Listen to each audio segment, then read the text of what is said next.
Are finalizing a deal to send Jimmy Butler to the Golden State Warriors. That's been confirmed by our Bill Reiter.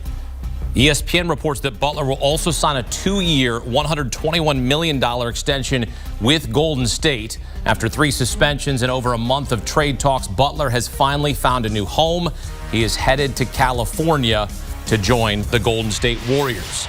Welcome in Bill Reiter and John Gonzalez, the co-hosts of Beyond the Arc podcast, as we break down yet another blockbuster trade in the NBA. Bill, popular belief was that Butler wanted Phoenix and Phoenix only, so will playing alongside Steph and for Steve Kerr rejuvenate him and alleviate the worries of his desires to play? It better, because the Golden State Warriors' desperation has taken Jimmy Butler to, it sounds like, and again, this is happening very quickly, feels like the sky's been falling the last 5 days. John, you and I have obviously talked about this a lot on the podcast. Looks like Jimmy Butler found the one place that would take him other than Phoenix. And this speaks, I think, to the Warriors' desperation and the reports that were out there that Golden State was calling everyone and anyone to try and get help for Steph Curry. And as John and I discussed, I sort of had heard the swirl of rumors that there was a sense out there that maybe this reunion, this Butler-Warriors conversation that had broken off a few days ago would eventually pick back up. Maybe, and this has happened, Butler would end up in Golden State, because when you have two desperate groups, in this case Jimmy Butler and his camp and the Warriors, and only can look to each other for help, sometimes it feels inevitable when you look back, this is what was going to happen. Yeah, John, your reaction here, because for so long we thought it was only going to work with Phoenix, but we knew that Bradley Beal was involved, so that was a huge issue trying to get him to Phoenix. Now he goes to Golden State to join up with Steph Curry, Steve Kerr, which eliminates the idea of KD going back there. Yeah, well, so KD apparently reportedly didn't want a reunion with the Golden State Warriors. Not surprising. It didn't exactly end great there. He and Draymond had their issues. And then for Jimmy Butler to end up in Golden State instead of Phoenix, it's interesting because he's going to decline, according to reports, his player option for this upcoming season. It was about $52 million, and instead sign a new 2-year deal for $121 million. So he gets an extra year there, slightly more money. It feels like a little bit of a hedge for Golden State, where they say, okay, let's slot in Jimmy Butler. Let's see how much better we can get. Let's see also if he can acclimate to our system.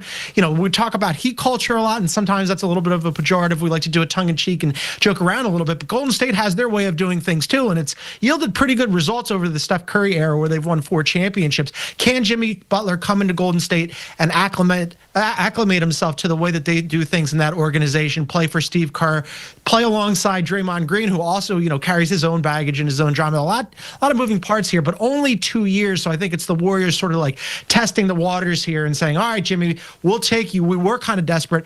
As Bill said, once trade talks broke down with KD, this is our next best option. But if it doesn't really work, we could probably pull the cord here and get out of it. Bill, what do you make of the deal? 2 years, $121 million for a 35-year-old Jimmy Butler. Yeah, I think it's a massive risk, and a risk the Warriors obviously feel like that they had to take. We already know that Andrew Wiggins was not going to be a significant contributor and a piece to a would-be championship team for the Warriors. They're just not, or at least until this Jimmy Butler deal went through, they just weren't good enough. They knew it. The league knew it. It was clear. So I'm with John. This is not a massive deal, obviously, for Jimmy Butler, but he gets a little more money. He gets an extra year, and let's be frank.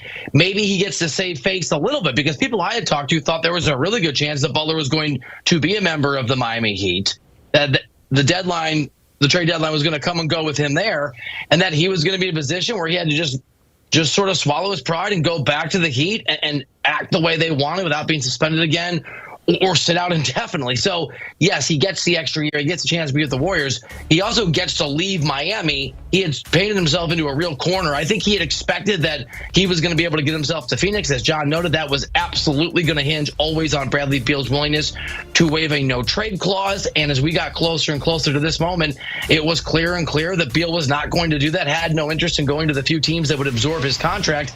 And so I think it's a win for Jimmy Butler of a kind. I think it's a win for the Heat, and I think it's a question mark, but a question mark the Warriors were willing to engage in to try and see if they can find a way to be better, markedly better, going forward this year, and you know, it looks like the next couple years. Golden State entering the night 10th in the Western Conference.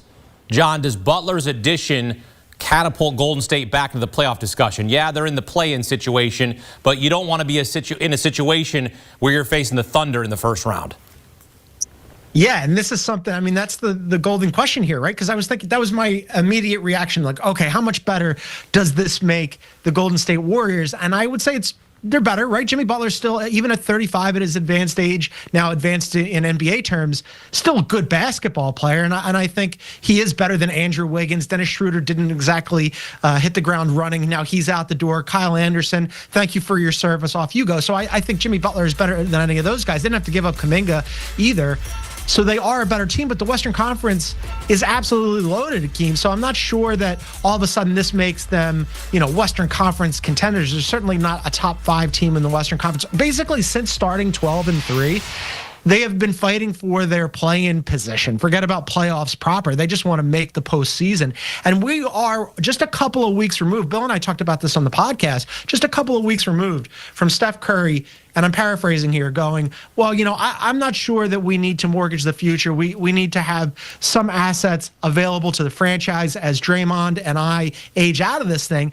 And then all of a sudden the trade deadline comes up and it's like their hair's on fire. They're talking to everybody. KD, PG was mentioned. Maybe Brandon Ingram's a backup option. Now all of a sudden Jimmy Butler, the talks broke down previously. Hey, you want to get out of Miami and we need somebody. Let's try it. I think that this is one of those moves where they could get Jimmy Butler and Jimmy Butler didn't want to get stranded in Miami, and let's just see if it works. So everything John said, they're better. It's interesting. They become more competitive in the playoffs. They are not as good as the teams they were chasing even before Luka Doncic went to the Lakers. But I think that's all predicated on Jimmy Butler being Jimmy Butler. And that means Jimmy Butler being the good version of Jimmy. Playoff Jimmy has to also be healthy Jimmy in order for that to be a thing. He had missed time, not a lot, but sometime this year before the suspensions. He obviously has not played. There is a question about his dedication to basketball. That may not be fair, but certainly the Miami Heat would tell you that it's something that people should be concerned of. They weren't going to advertise that as they were trying to trade Jimmy Butler. They wanted his value to be as high as possible, but this saga had been very public. And let's just remember that last year, the Miami Heat did not have Jimmy Butler in their playoff series against the Boston Celtics, and Butler's comments, which I thought were fairly innocuous at the time, that he believed that Heat would have won that series against Boston had he played, led in part to his falling out with Pat Riley and sort of Riley's response. But it's not as if Jimmy Butler at 35 over the course of his career, even over the course of last year, is always reliable. So I'm with everything John said. But the guy's got to be healthy. There is a risk here. They are a little bit better, maybe interestingly better, if he's out there, if he's healthy, if he wants to be there, if he's not a distraction. Those things are clearly not guaranteed when it comes to Jimmy Butler. Jimmy Butler headed to the Golden State Warriors and then signs a 2-year extension worth more than $120 million. Another blockbuster trade in the NBA.